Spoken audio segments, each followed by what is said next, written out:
चढ़ने लगा पूर्वांचल का पारा, कौन बनेगा राजभर का सहारा।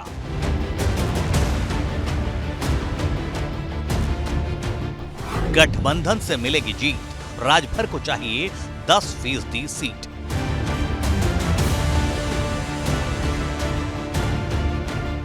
2024 की चुनावी जंग जैसे जैसे नजदीक आ रही है, गठबंधन की बिसात तेज होती जा रही है और सबसे ज्यादा हलचल पूर्वांचल में नजर आ रही है, जहां ओम प्रकाश राजभर ने ये कहते हुए सूबे का सियासी पारा चढ़ा दिया है कि जो उन्हें 8 सीट देगा वो उसके साथ हाथ मिला लेंगे। हमारा जो प्रभाव का क्षेत्र है, जहां अच्छी तादाद है, उधर हमारी कोशिश ये हो रही है कि हम लोग भी दिल्ली की पार्लियामेंट में दिखें। जो लोकतंत्र में जो चुनाव आयोग की मान्यता है कि 10% सीटें अगर जीत जाएं तो पार्टी मान्यता प्राप्त दल हो जाए, हम उसके लिए विधानसभा में भी प्रयासरत थे और लोकसभा में भी प्रयासरत रहेंगे कि हम 10% प्रदेश की 10% सीटें अगर मिल जाएं तो हमारी पार्टी मान्यता प्राप्त दल हो जाए। यानी 80 लोकसभा सीटों में 8 की इच्छा लेकर ओम प्रकाश राजभर जी किसी भी दल से बात करें। 10% की बात हो रही है। 80 में 10% 8 सीटें हो गई, यानी अगर ओम प्रकाश राजभर जी समझौता करेंगे किसी भी दल से तो कम 8 सीट की मांग होगी। मांगने के लिए तो लोग मांगते हैं तोप का लाइसेंस, लेकिन मिलता कट्टे हैं, यही तो देखा गया अब तक। हमारे यहाँ गठबंधन का निर्णय, कौन पार्टी का भाग बनेगा गठबंधन का, ये निर्णय एनडीए को के रूप में केंद्रीय पार्टी को करना है, लेकिन वो हमारे साथ मंत्रिमंडल में रहे और हमारे उनसे अच्छे रिलेशन।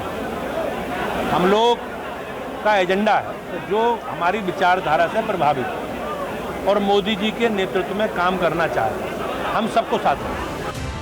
अब सवाल बड़ा ये है क्या भाजपा राजभर को 8 सीट देगी, क्योंकि सबसे ज्यादा चर्चा उनकी भाजपा के साथ जाने को लेकर ही हो रही है। कहा जा रहा है कि अगर भाजपा राजभर के साथ हाथ मिलाती है तो उसे पूर्वांचल में इसका बड़ा फायदा हो सकता है, लेकिन इस फायदे के लिए राजभर की 8 सीट वाली डिमांड को स्वीकार करेगी।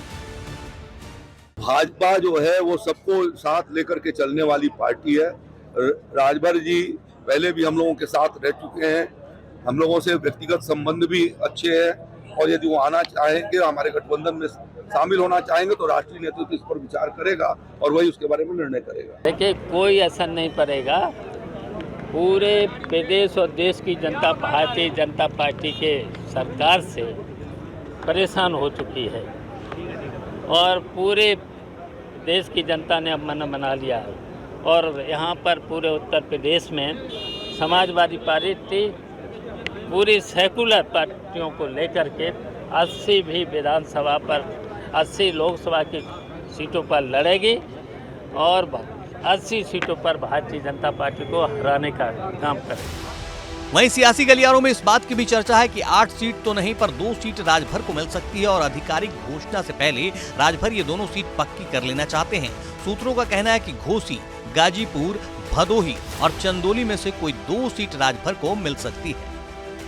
मुख्यमंत्री योगी आदित्यनाथ के साथ बंद कमरे में आधे घंटे की मुलाकात के बाद ओम प्रकाश राजभर भाजपा से हाथ मिला सकते हैं। ओम प्रकाश राजभर द्वारा बीजेपी से 8 सीटों की मांग की गई है और ऐसी चर्चा है कि बीजेपी 2 सीट दे सकती है।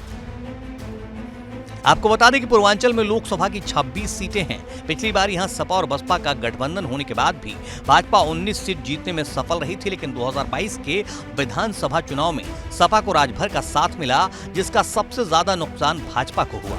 अब भाजपा नहीं चाहती कि यह नुकसान उसे 2024 में हो, क्योंकि दिल्ली में जीत की हैट्रिक लगाने के लिए भाजपा एक एक कदम सोच समझ कर रख रही है।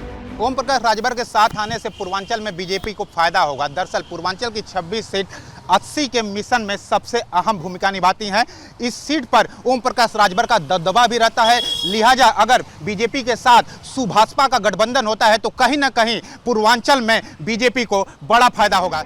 मतलब एकदम साफ है, राजभर के दोनों हाथों में लड्डू है, क्योंकि जितनी चर्चा राजभर की भाजपा के साथ जाने की है उतनी ही चर्चा उनकी विपक्षी एकता में शामिल होने की भी है, क्योंकि राजभर खुद कह चुके हैं कि अगर सपा, बसपा और कांग्रेस एक हो जाए तो वो महागठबंधन का हिस्सा बनने के लिए तैयार है। अब सवाल ये है कि राजभर को किसका सहारा मिलेगा और पूर्वांचल में ऊंट किस करवट बैठेगा, इसको लेकर पूरे प्रदेश की निगाहें राजभर पर टिकी हुई हैं।